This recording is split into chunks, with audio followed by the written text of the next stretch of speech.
جیسے زندہ رہنے کے لیے ہر جاندار کو ہوا پانی کی ضرورت ہے اور صحت اور تندرستی کے لیے غذا کی ضرورت ہے، اسی طرح خطیب کی خطابت کی زندگی کے لیے اور اس کی خطابت کی صحت اور تندرستی کے لیے مطالعے کی ضرورت ہے۔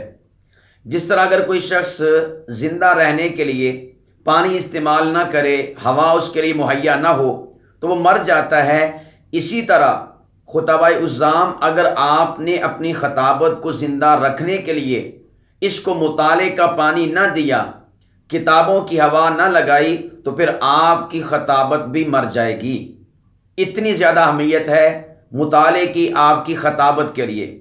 گویا کہ جو مطالعہ ہوتا ہے یہ خطیب کا سرمایہ ہوتا ہے، خطیب کی دولت ہوا کرتا ہے، جس کو وہ دوران بیان دوران تکلیم خرچ کرتا ہے۔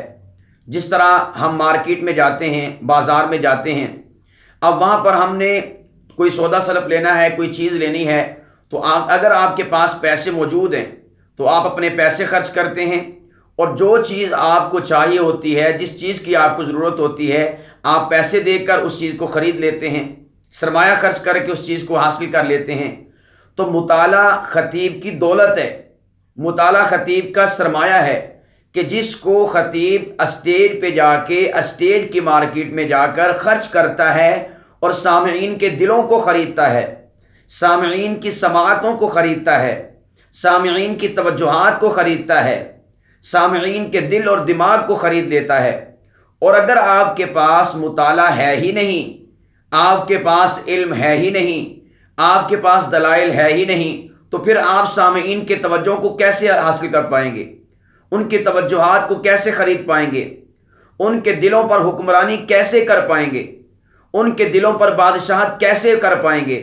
تو اس لیے اس بات کو ذہن نشین کر لیں کہ مطالعہ آپ کی خطابت کی زندگی کے لیے ایسے ضروری ہے جیسا کہ ہر جاندار کی زندگی کے لیے پانی اور ہوا ضروری ہے۔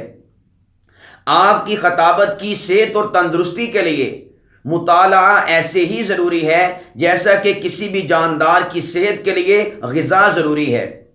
تو مطالعہ خطیب کا سرمایہ ہوتا ہے جس کو خطیب دوران بیان دوران تکلیم خرچ کرتا ہے۔ یاد رکھیے گا، جس طرح انسان ایک گھر تعمیر کرتا ہے، اس گھر کی تعمیر کے اندر اس مین چیز ہوتی میٹیریل، سریا ہے، اور اسی طور پر بجری ہے، ریت ہے، سیمٹ ہے، پانی ہے، اینٹیں ہیں۔ آپ کی جو خطابت کی عمارت ہے، آپ کی جو خطابت کا گھر ہے، اس کا میٹیریل کیا ہے؟ اس کا سریا، اس کی بجری، اس کے ریت اور سیمٹ کیا ہے؟ وہ مطالعہ ہے، وہ کتابیں ہیں، وہ سطور ہیں، وہ تحریریں ہیں، وہ اشعار ہیں، وہ دلائل ہیں۔ اگر آپ نے مطالعہ کے ذریعے سے اپنی خطابت کے لیے میٹیریل اکٹھا کر لیا، دلائل اکٹھے کر لیے، اشعار اکٹھے کر لیے، واقعات اکٹھے کر لیے، عقلی نقلی دلائل آپ نے جمع کر لیے، تو پھر آپ کی خطابت کی عمارت بڑی خوبصورت طریقے سے تعمیر ہوگی۔ اگر آپ نے مطالعہ نہ کیا اور میٹیریل اکٹھا نہ کیا تو آپ کی خطابت کی عمارت کبھی بھی تعمیر نہیں ہو سکتی۔ تو اس لیے یہ بات پلے باندھ لیں کہ آپ کی جو خطابت ہے اس کو جوان رکھنے کے لیے، زندہ رکھنے کے لیے مطالعہ کرنا، کتابیں پڑھنا، تحریریں پڑھنا، سطور کو دیکھنا، اوراق کو کھنگالنا، یہ آپ کے لیے زندگی موت کا مسئلہ ہونا چاہیے۔ اگر آپ اس کے اوپر جو ہے کمپرومائز کر جاتے ہیں اور اس کو چھوڑ جاتے ہیں تو یاد رکھیے یہ آپ کی خطابت گویا کہ خودکشی کرنے کے مترادف ہوگا آپ کی خطابت کے لیے۔ تو اس لیے اپنے آپ کو مطالعے کے اوپر لے کر آئیں۔ جس طرح کوئی بھی شخص غذا اور پانی کے بغیر دن نہیں گزار سکتا، اسی طور پر آپ خطباء کے لیے مطالعہ کیے بغیر کوئی دن گزارنا نہایت ہی مشکل ہو جائے۔ اب دیکھیں نا، آپ نے کھانا نہ کھایا ہو تو کیا آپ سکون سے رہتے ہیں؟ کیا آپ کو پیٹ میں مروڑ نہیں اٹھتے؟ آپ کا دل جو ہے ابکائیاں نہیں لینا شروع کرتا؟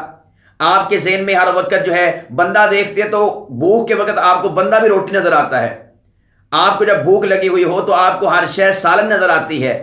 تو اسی طرح مطالعے کو اپنی زندگی کا لازم و ملزوم حصہ بنا لیں کہ آپ جس طرح غذا کے بغیر ایک دن نہیں گزار سکتے، پانی کے بغیر نہیں گزار سکتے، اسی طرح مطالعے کے بغیر بھی آپ کا دن نہیں گزرنا چاہیے۔ مطالعے کے بغیر آپ سونے کے لیے بستر پر نہ جائیں۔ اس طرح مطالعے کو اپنی زندگی کا حصہ بنا لیں، اپنے اوپر لازم کر لیں، فرض کر لیں، واجب کر لیں کہ میں ہر روز مطالعہ کیا کروں گا اور مطالعہ کیے بغیر میں کبھی بھی بستر پر نہیں جاؤں گا۔ اور آپ کو پتہ ہے کہ میں نے ایک نشست میں اس چیز کو واضح کیا تھا کہ ایک خطیب کو 2 طرح کا مطالعہ کرنا ہوتا ہے، تو آپ اس نشست کو سن لیجئے، آپ کو پتہ چلے گا کہ ایک خطیب کو 2 طرح کا مطالعہ جو کرنا ہوتا ہے، اس کی ترتیب کیا ہے، وہ مطالعہ ہوتا کیا ہے۔